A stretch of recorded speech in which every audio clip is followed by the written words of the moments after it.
तत्सवितुर्वरेण्यं भर्गो देवस्य धीमहि धियो यो नः प्रचोदयात्।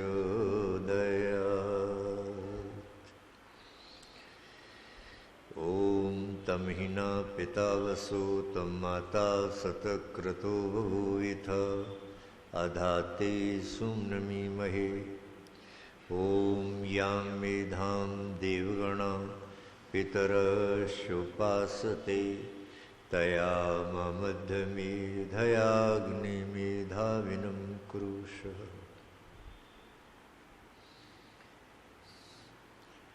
सत्संग में उपस्थित पूजा की मातृशक्ति, हमारे यार समाज के अधिकारी वर्ग, श्री श्यामलाल जी, महामंत्री जी, श्री सत्यनारायण जी, कोषाध्यक्ष जी और हमारे कर्मठ कार्यकर्ता श्री त्रिलोकीनाथ जी, मेरे सामने बैठे हुए बहुत ही हमारे वरिष्ठ सम्मानीय सदस्य और हमारे युवा आर्य पुरोहित श्री कैलाश जी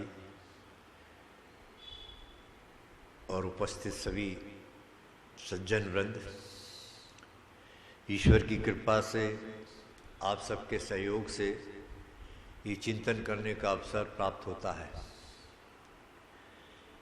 महर्षि स्वामी दयानंद का जीवन वैदिक विचारधारा के आधार पर पूरा ओतप्रोत है। वैदिक विचारधारा के अंदर क्योंकि सारे कर्तव्यों का बोध कराया गया है, जो परिस्थिति सामने होती है उस सब का मुकाबला, चुनौती, उसका समाधान करना, ये स्वतः ही लक्ष्य बन जाता है।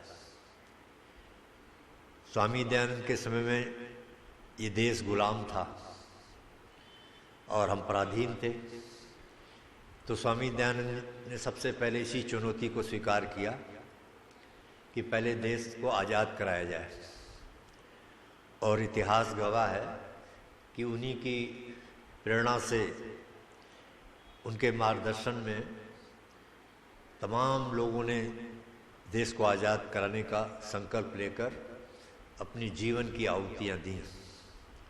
आज कहने को कोई भी कुछ कह ले, लेकिन पक्षपात रहित अगर इतिहास का कोई निरीक्षण करेगा तो इसे मिलेगा कि संस्था के रूप में अगर कोई संस्था ऐसी है रही सबसे प्राचीन, जिसने देश की आज़ादी के लिए अपना सर्वस्व न्यौछावर किया, तो वो आर्य समाज के अतिरिक्त कोई दूसरी मिलेगी नहीं आपको। जिस कांग्रेस को राजनीतिक दृष्टि से सबसे पुरानी पार्टी माना जाता है, उसकी भी 10 वर्ष बाद उत्पत्ति हुई है। आर्य समाज की स्थापना स्वामी जी ने 1875 में की और कांग्रेस की जो स्थापना हुई 1885 में हुई, 10 साल बाद। तो ये शुरू का जो वातावरण है, ये आर्य समाज, स्वामी जी इनकी सोच के आधार पर ही आर्य समाज में जो लोग जुड़े, उनका भी यही लक्ष्य बना कि भाई देश को कैसे ही आज़ाद कराना है, और इस चुनौती को स्वीकार किया। उसी का परिणाम क्या है कि जो बुद्धिजीवी वर्ग है, जो पक्षपात से रहित होकर सोचता है, वो सीधा सीधा निर्णय करता है कि भाई ये आर्य समाज ऐसी संस्था है, एक ऐसा आंदोलन है जो पूरे का पूरा धार्मिक, आध्यात्म के साथ साथ राष्ट्रीय आंदोलन है। क्योंकि राष्ट्र के सामने कभी भी कोई मुद्दा आया तो आर्य समाज के लोगों ने उससे कभी मुंह नहीं मोड़ा, उसमें बढ़ चढ़कर भाग लिया। चाहे हैदराबाद का आंदोलन देखो, आर्य समाज, स्वामी जी के बाद की चीज़ें हैं, तो उसमें भी भरपूर आर्य समाज के लोगों ने भाग लिया। और आज भी मैं समझता हूँ कि देश के सामने जो चुनौतियाँ हैं, तो उसमें आर्य समाज की भूमिका बड़ी अहम है। जैसे अभी 15 अगस्त को जब हमारे माननीय प्रधानमंत्री श्री नरेंद्र भाई जी ने अपना उद्बोधन दिया था, तो आपने भी सुना होगा, उसमें उन्होंने कई बड़ी अच्छी चीज़ों की ओर हमारा ध्यान आकर्षित किया था कि हमारी देश की प्रगति हो रही है आर्थिक मुद्दों से के आधार पर, और भी कई चीज़ें रखी।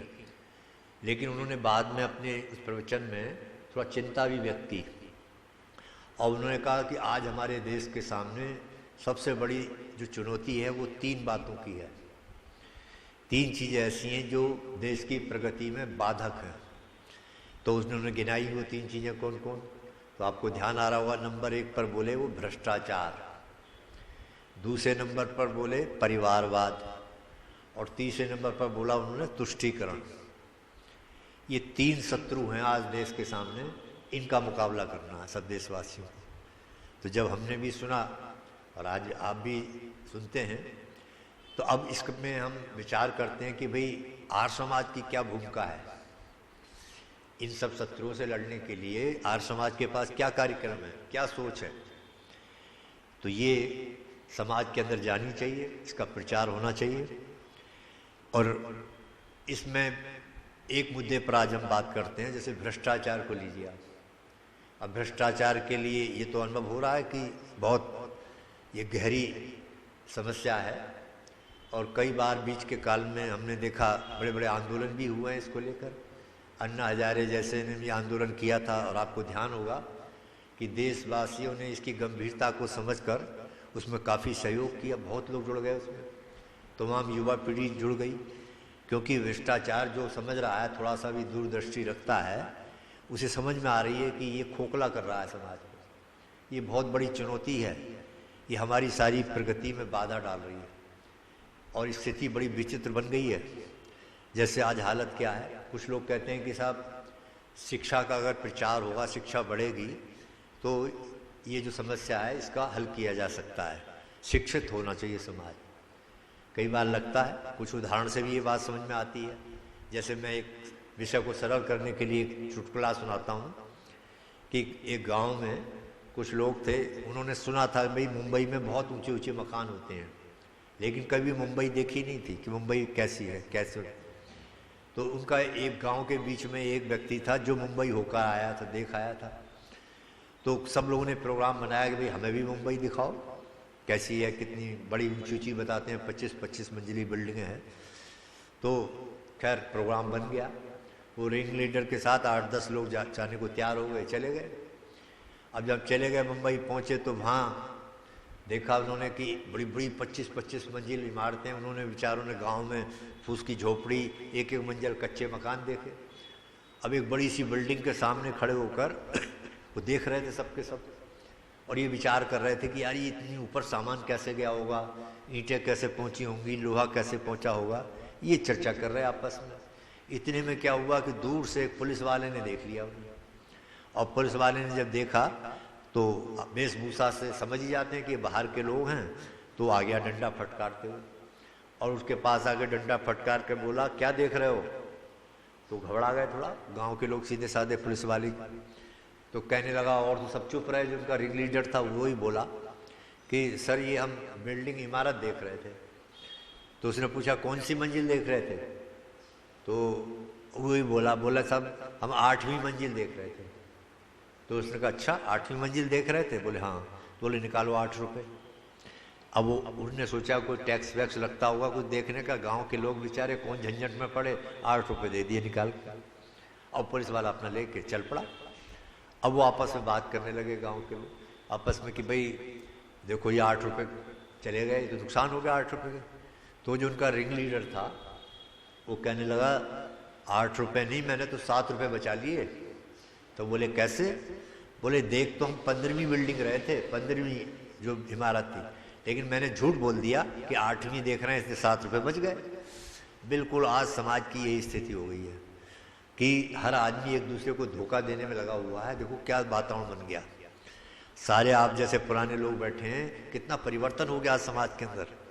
अब ये देखो किस कारण से बना, उसमें कौन से कारण हैं, अब ये आज विचारने की ज़रूरत है, पर इधर किसी का ध्यान नहीं दे रहा, क्योंकि इतना गहरा चिंतन जो वैदिक फिलॉसफी है उसको छूना नहीं चाहते लोग अपने। तो कुछ लोगों की मान्यता ये है। तो ये मैंने जो आपको घटना सुनाई, अब इस पर कई कह सकते हैं साहब वो अनपढ़ लोग थे, पढ़े लिखे नहीं थे, इसलिए वो पाप करते हैं। अगर वो शिक्षित हो जाएं तो ये समस्या नहीं होगी, भ्रष्टाचार नहीं होगा। लेकिन मैं आपको दूसरी घटना सुनाता हूँ। जो पढ़े लिखों की है, शायद इससे पहले भी मैंने इशारा किया हो, हमारे मुरादाबाद में ही एक सीओ पुलिस की अधिकारी सैनी करके आई, वहाँ पोस्टिंग हुई उसकी। उसे कहीं अपने सूत्रों से जानकारी हुई तो उसने एक नर्सिंग होम पर छापा मारा। जब छापा मारा तो वहाँ क्या पकड़ा गया? वहाँ ये पकड़ा गया कि गांव के भोले भाले लोग बेचारे आते थे वहाँ हॉस्पिटल में कि डॉक्टर साहब मेरे पेट में दर्द हो रहा है। बोले अच्छा दर्द हो रहा है, लेटो स्ट्रेचर पर लिटा लिया, इंजेक्शन लगा दिया, सुन्न कर दिया, बेहोश कर दिया, उसके बाद एक गुर्दा निकाल लिया ऑपरेशन करके। ये धंधा चल रहा था। जब शिकायत हुई तो पकड़े गए तो पता लगा ये भगवान उसके कहाँ तक तार थे। मुरादाबाद से गुड़गांव तक वो डॉक्टरों का गैंग पकड़ा गया और गुड़गांव से दुबई तक।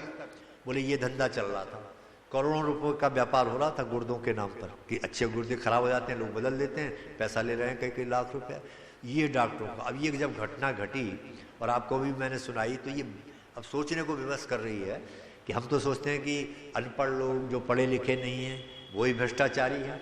या तो पढ़े लिखों की हालत है देखो ये है, और पढ़े लिखों में भी वो देखो जो डॉक्टर के साथ साथ इस पैसे से हैं कि जिस पैसे में जब उन्हें डिग्री दी जाती है तो उनसे ये प्रतिज्ञा कराई जाती है कि हम धन को पीछे रखकर सेवा को प्राथमिकता देंगे, सेवा का काम माना गया है। जब उसकी हालत ये हो गई तो बोलो और लोगों का क्या होगा फिर? तो कहने का अभिप्राय है कि वाकई में इतना गंभीर है ये। अब इसमें कुछ लोगों ने क्या किया भाई, आंदोलन चलाया, जैसे अन्ना हजारे ने भी चलाए, और भी आज भी बहुत से लोग कहते हैं भाई कानून बनाया जाए, कड़े से कड़ा कानून बनाया जाए। पर हम बताते हैं आपको थोड़ा सा, ये कानून का जो दायरा है ना वो बहुत सीमित है। कानून का दायरा क्या है? कानून का दायरा ये है कि जो हमारी कर्मेंद्रियां हैं, कानून उनको प्रभावित करता है। जैसे कर्मेंद्रियां हाथ है, जीभ, वाणी है, इससे हम कहीं दुरुपयोग करेंगे तो हमें सजा मिलेगी। आप समझ गए? कानून का दायरा क्या है? हमारी कर्मेंद्रियों को नियंत्रित करना है, केवल उस पर प्रभावित होता है। लेकिन हम सोचते हैं, आप भी सोचे कि लेकिन कर्म की शुरुआत कहाँ से होती है? कर्म की जो शुरुआत होती है वो तो विचार से होती है ना। पहले अंदर मन में विचार आता है कि भाई मैं अच्छा कर्म करूं या बुरा, कोई भी कर्म करने की बात है तो पहले विचार उठता है। अब विचार की जो शुरुआत है उस पर कोई बाहर के कानून का नियंत्रण नहीं है। ये है वो पॉइंट जिसकी हम चर्चा करना चाहते हैं, और इसको समझे बिना ये कभी भ्रष्टाचार दूर नहीं हो सकता। कितने इतिहास में ऐसी घटनाएं भरी पड़ी हैं। तो अब उसमें क्या है कि विचार आते ही, तो अब ये जो कौन सी चीज इसको कंट्रोल करेगी? इसको करेगी कंट्रोल ईश्वर के स्वरूप को जानना। ईश्वर का अगर सही स्वरूप हम समझते हैं, जान गए हैं, इसका प्रचार प्रसार हो शिक्षा के माध्यम से, दूरदर्शन के माध्यम से हमारे बच्चों में, तब ये चीज़ उनकी सोच बने कि भाई ईश्वर का हमारा क्या संबंध है। देखो यही तो गड़बड़ हो गई है। और ये हम सब जानते हैं कि मनुष्य कितने कड़े से कड़े कानून बना ले, कुछ भी कर ले, लेकिन जो ईश्वर की व्यवस्था है उसका मुकाबला थोड़ी कर सकते हो। ईश्वर की व्यवस्था का मुकाबला नहीं कर सकते। तो अब ईश्वर का इसी पॉइंट पर थोड़ा विचार करें कि ईश्वर के अगर सही स्वरूप को जान लेंगे तो उसका सही स्वरूप क्या है, हमारा जीवात्मा का क्या संबंध है उसके साथ। तो उसका संबंध है, लौकिक भाषा में तमाम संबंधों की चर्चा होती है, तुम्हें माता च पिता तुम्हें भी हम बोलते हैं तमाम, लेकिन दार्शनिक दृष्टि से क्या संबंध है? वो संबंध है व्याप और व्यापक का। ये मैं स्पष्ट किया है। व्याप और व्यापक का अर्थ ये है कि समझाने के लिए कि लोहे का एक गोला आग में डाल दीजिए आप तो गोला गर्म हो जाएगा। तो अग्नि का और लोहे का क्या संबंध हो गया? व्यापक, अंदर बाहर भीतर पूरा गर्म। ये नहीं बाहर ही नहीं हो रहा है, अंदर भी हो गया। ये स्थिति हमारी है। क्यों हो गया ये? क्योंकि अग्नि जो है सूक्ष्म है, लोहा स्थूल है, तो सूक्ष्म चीज स्थूल में प्रवेश कर जाती है। इसी प्रकार से अगर हमें ये ज्ञान है कि जीवात्मा परमात्मा का क्या संबंध है, दोनों पावर हैं, दोनों शक्ति हैं, जीवात्मा की अपेक्षा परमात्मा बहुत सूक्ष्म है, तो इसलिए हमारा उसका क्या संबंध हो गया? व्याप और व्यापक का। यानी ये जब ज्ञान हो गया तो इसका क्या लाभ? इसका लाभ ये होगा कि हमारे मन में एक विश्वास जगेगा, एक आस्था बनेगी कि अगर मैं किसी के बारे में जरा भी कोई बुरा सोचूंगा, बुरा विचार आएगा मेरे मन के अंदर, तो परमात्मा इतना घनिष्ठता से जुड़ा हुआ है मेरे साथ कि लेस मात्र विचार आते ही तत्काल परमात्मा जान लेगा। और जब परमात्मा जान लेगा तो मुझे फल मिलेगा, उसका दंड मिलेगा। ये ज्ञान है। देखो ये पॉइंट है जिसके आधार पर जो भ्रष्टाचार की मूल उसको समाप्त किया जा सकता है।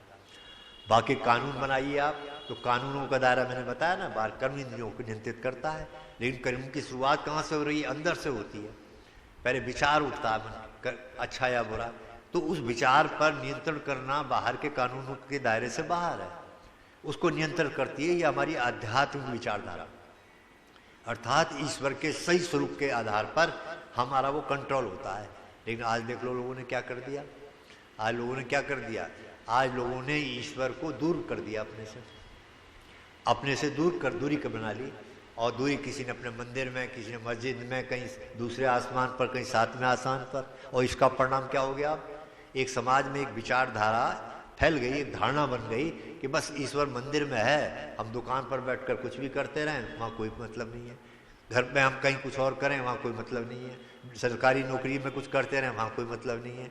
लेकिन अगर ये विश्वास, ये ज्ञान हमें है कि नहीं, जो वैदिक दृष्टिकोण है ईश्वर के बारे में, वो एक चेतन सत्ता के रूप में सर्वत्र उसका नेटवर्क है, पूरे नेटवर्क को उसके द्वारा हम कवर्ड होते हैं, कोई भी हिस्सा उससे बाहर नहीं है। समझ, ये जब ज्ञान होगा तो बचेगा। आदमी सोचेगा अरे मैं तो किसी के बारे में अगर जरा सोचूंगा परमात्मा तत्काल जान लेगा। तो जब विचार का ही जन्म नहीं होगा, ठीक, तो फिर कर्म की तो बात ही आगे रहेगी। ये है पॉइंट, पर लोगों ने इसी पॉइंट को खराब किया है। अब इसीलिए तो कहते हैं ना लोग कि ये हम जो कहते हैं स्थान विशेष पर अगर परमात्मा को मान लोगे तो उससे ये हानि होगी कि आम धारणा बनेगी कि बस उस स्थान पर परमात्मा है, बाहर निकल कर हम कुछ भी करें इससे हमारा कोई मतलब नहीं है। पर वैदिक दृष्टिकोण इसलिए ज़रूरत है इस वेद मंत्र को का प्रचार प्रसार करने की कि ईशावास्यमिदं सर्वम यत्किंच जगत्याम जगत। परमात्मा जो ईश है वो बसा हुआ है, कोई भी उससे चीज़ बाहर नहीं है, सब कण कण में। हिरण्यगर्भा परमात्मा, जैसे हमारी स्थिति क्या है, जैसे माँ के गर्भ में बच्चा होता है, तो इसी प्रकार से परमात्मा की जो पावरफुल पूरा जो उसमें हम गर्भ की तरह हैं। तो आप सोचो फिर जब हमारी ये स्थिति है तो फिर हम कैसे पाप कर सकते हैं, बुरा कैसे सोच सकते हैं? जब बुरा सोचेंगे नहीं तो कर्म भी नहीं करेंगे। ये है वो नियंत्रण कानून का और संस्कारों का, ये फर्क है। इसीलिए कहते हैं ना, कानून कभी भी संस्कारों का स्थान नहीं ले सकता। आज भी देखो, आप विचार करो थोड़ा कॉमन दृष्टि से, आज भी हमारी कौन सी चीज़ सुरक्षा कर रही है? अभी कह रहे हैं बिगड़ गया, बहुत समाज बिगड़ रहा है, ये ठीक है बिगड़ रहा है, लेकिन अभी भी मैं समझता हूँ, मेरा अपना अनुमान है कि 60% आज हमारी इसी विचार से सुरक्षा हो रही है, इसी विश्वास से सुरक्षा हो रही है। दुकान में, मकान में, ट्रेन में चलते हैं, वो कौन सा विचार है कि हर एक 60%, 30 में कमी आ गई है, 60% मैं मानता हूँ उनके अंदर ये विचार है, भाई अगर चोरी करेंगे तो सजा मिलेगी, परमात्मा दंड देगा, चोरी करना ठीक नहीं है ना, किसी को सताना, किसी का इस प्रकार से। तो अभी भी 60% लोगों के ये विचार के कारण हमारी भी सुरक्षा होती है। अब इसमें धीरे धीरे कमी आ रही है। कुछ लोगों ने ऐसे प्रचार कर दिए अपने स्वार्थ के कारण से कि अब लोग जो शासन अनुशासन की जो भावना है बीच में, जिसको उससे भूल गए लोग, समाज कट गया।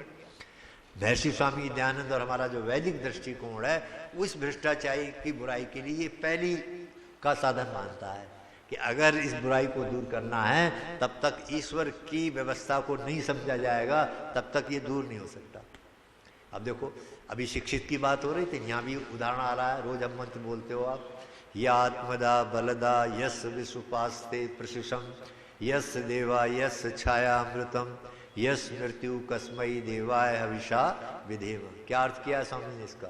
जो आत्मज्ञान का दाता, शरीर, आत्मा और समाज के बल का देने हारा, जिसकी सब विद्वान लोग उपासना करते हैं और जिसका प्रत्यक्ष, अब यहाँ अंडरलाइन करें, और जिसका प्रत्यक्ष सत्य स्वरूप शासन न्याय अर्थात शिक्षा को मानते हैं। यहाँ परिभाषा आ रही है, देखो शिक्षा, वेद की भाषा में कौन है शिक्षित? अब हम तो आजकल डिग्रियों वालों को शिक्षित मानते हैं, पर वैदिक दृष्टिकोण से शिक्षित वो है जो परमात्मा के शासन और उसकी न्याय व्यवस्था को स्वीकारता है। ये है शिक्षा की परिभाषा।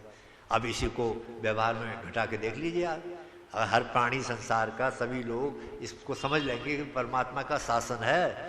परमात्मा के शासन को समझे बिना कोई आदमी अपराध से नहीं बच सकता। तो आप समझे ना, शासन का ही तो नियंत्रण है परमात्मा का शासन। तो इसी आधार पर सारी जब समझ गए कि कोई चीज़ उससे बाहर है ही नहीं, और इसी बात को देखो हम ही नहीं कह रहे हैं, वेद खुद प्रमाणित कर रहा है। द्यु सपर्णा सयुजा सखाया समानम वृक्षम परिशस्त्र जाते तयोरन पिप्लम स्वाद्यति अनसनन अन्यो अविचाक्षितः। इसमें यही तो उपमा अलंकार देकर वेद बता रहा है। तीनों का आपस में व्यवहार समझा दिया। बोले प्रकृति की उपमा दी गई वृक्ष से, वृक्ष पर बैठे हैं, बोले कौन? दो पक्षी, एक जीवात्मा है, एक परमात्मा है, और दोनों का अंतर समझा दिया। देखो आप कि परमात्मा क्या है, वो फल जो आते हैं वो निर्लेप भाव से उसमें रहता है, लेकिन जो जीवात्मा है वो जो वृक्ष पर फल आते हैं उनको खाता है, उनका भोग करता है। तो पहला वाला जो क्या करता है, वो जो भोग करने वाला जीवात्मा है उसका हिसाब किताब रखता है, मोटी भाषा में सब। तो इस प्रकार से ये विश्लेषण कर दिया ना, त्रित्ववाद आ रहा हमारे सामने, और व्यवस्था भी समझा दी गई कि मेरी जो फल की व्यवस्था है, फल का जो दायरा है वो परमात्मा के अधीन है, परमात्मा के द्वारा, उसके शासन के द्वारा गवर्न हो रहा है। इस बात को अगर हम समझ जाएंगे तो हम पाप से डरेंगे, है ना। परमात्मा को समझेंगे। और आज तो केवल नाम लेकर ही सोचते हैं कि मैं परमात्मा का नाम लेते रहो, बस इतना ही संबंध है हमारा। इतना संबंध नहीं है। परमात्मा का उपासना, परमात्मा का जो भी कुछ उसके साथ है, उसके साथ यही चीज जुड़ी हुई है कि हम परमात्मा के शासन को स्वीकार करके, और जो फल आ रहा है दुख या सुख के रूप में, वो परमात्मा की तरफ से हमारे कर्मों का फल है, इसको स्वीकार करना होगा। तब हम समझेंगे यार अच्छे कर्म करेंगे तो परमात्मा भी हमें अच्छा फल देगा। तो ये कारण है एक तो, जिसको आपको मैंने बताया कि परमात्मा के सही स्वरूप को ना समझाकर समाज में ये बुराई फैल गई। और इसका समाधान यही है, कानून इसका समाधान नहीं है। जब तक जन जन में बचपन से ही बच्चों को शिक्षा के माध्यम से, दूरदर्शन जो भी हमारे माध्यम है उनके द्वारा ये संदेश नहीं जाएगा कि ईश्वर का ये स्वरूप है और ईश्वर का इतना सूक्ष्म हमारे साथ संबंध है कि हम लेस मात्र विचार भी करेंगे कोई बुरा या अच्छा, परमात्मा जान लेगा, तब डरेगा ईश्वर। एक तो ये संक्षेप में। दूसरा फैक्टर क्या है?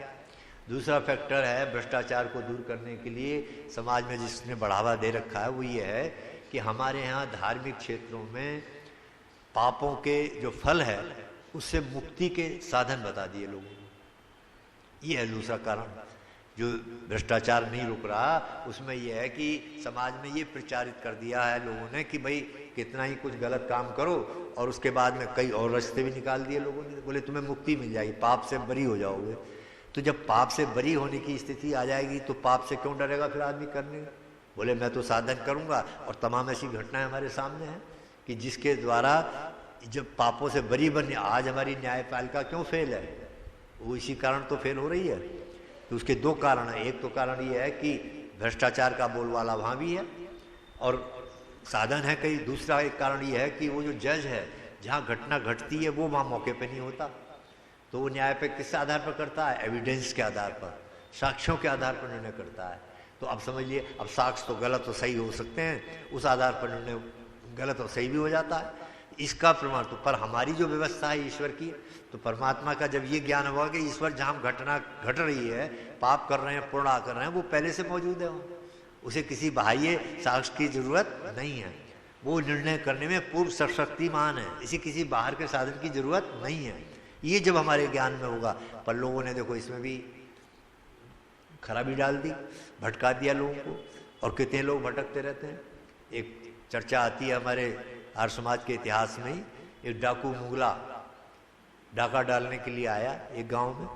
वहाँ पंडित गणपति शर्मा जी का प्रवचन चल रहा था। वो पीछे बैठ गया चुपचाप, रात का समय था, अंधेरा। और जब प्रवचन समाप्त हुआ, पंडित जी इसी विषय पर बोल रहे थे कि अवश्य में भोक्तव्यम कृतम कर्म शुभाशुभम, अर्थात जो अच्छे बुरे हम कर्म करते हैं वो हमें भुगतने ही पड़ेंगे, उसका कोई तरीका नहीं है जो उसके फल से मुक्त करा दे हमें।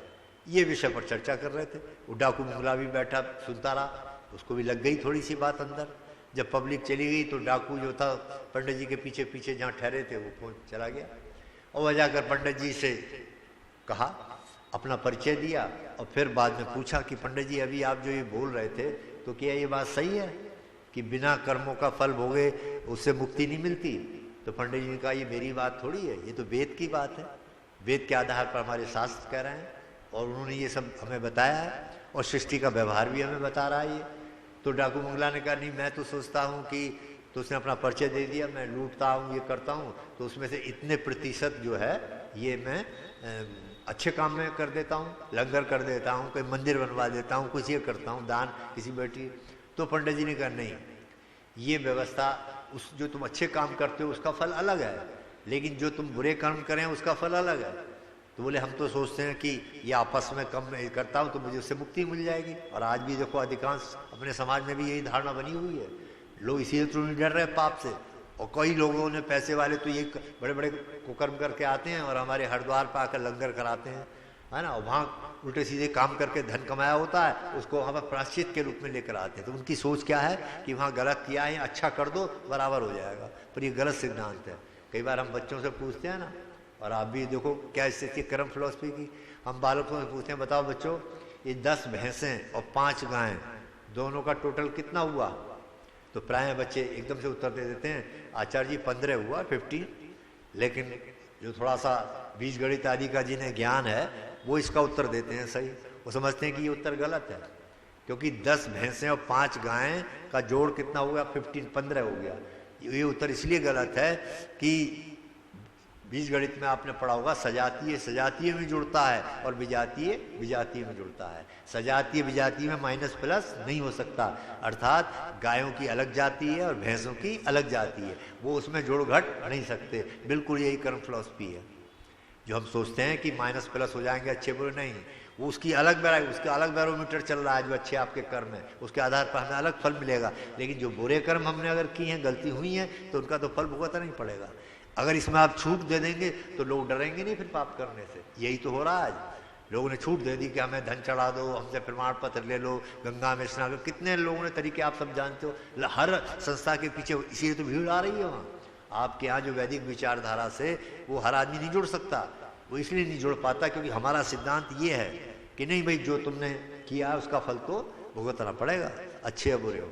ये हमारे यहाँ कोई ऐसा नहीं है जिससे आपको ये वरी हो जाए। हाँ, हमारा छोटा सा एक इसमें है जो आशावादी, वो क्या है कि आज तक जो तुमने किया है उसका क्रम तो तुम्हें बोलना ही पड़ेगा, जो भी अच्छे बुरे, लेकिन आज से अगर आप सुधार कर लोगे, उन बुराइयों को छोड़ दोगे, तो इसका फल अलग होता है।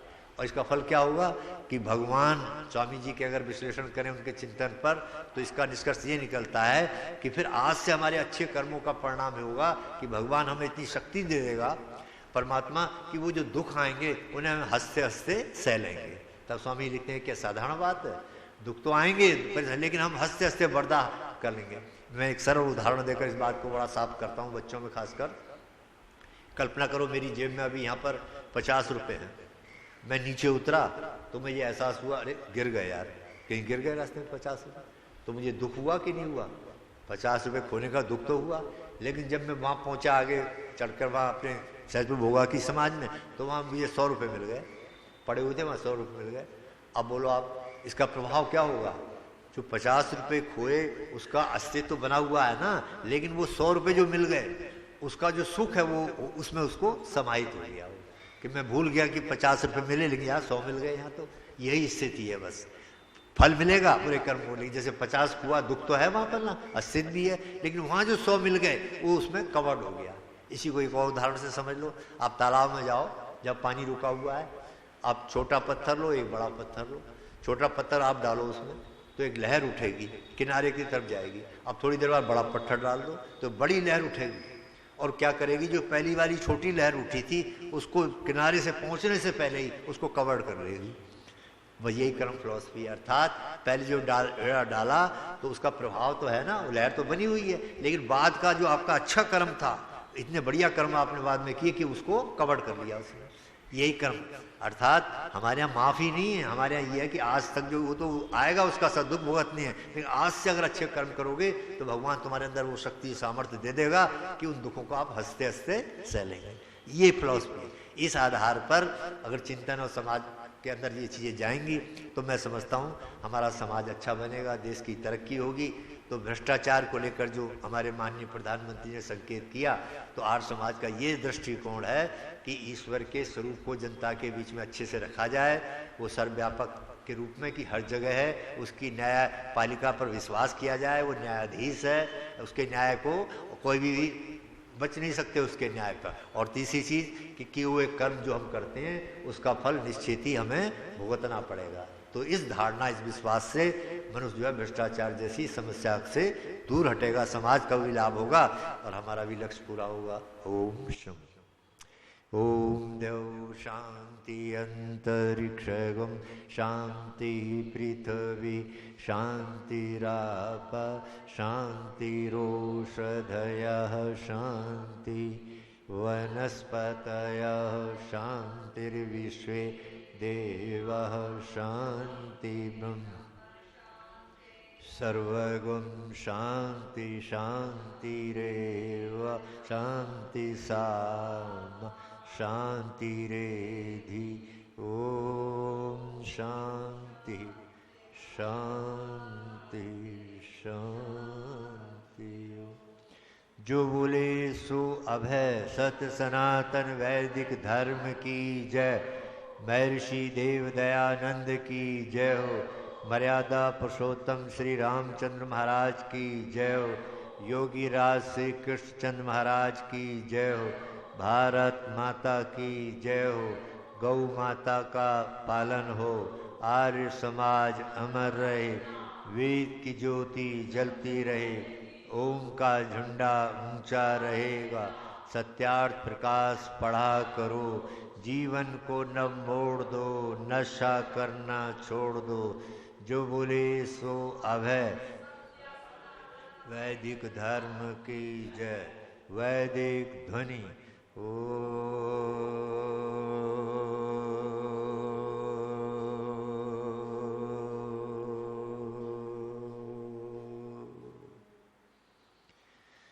वैदिक अभिवादन। सभी को सादर नमस्ते जी।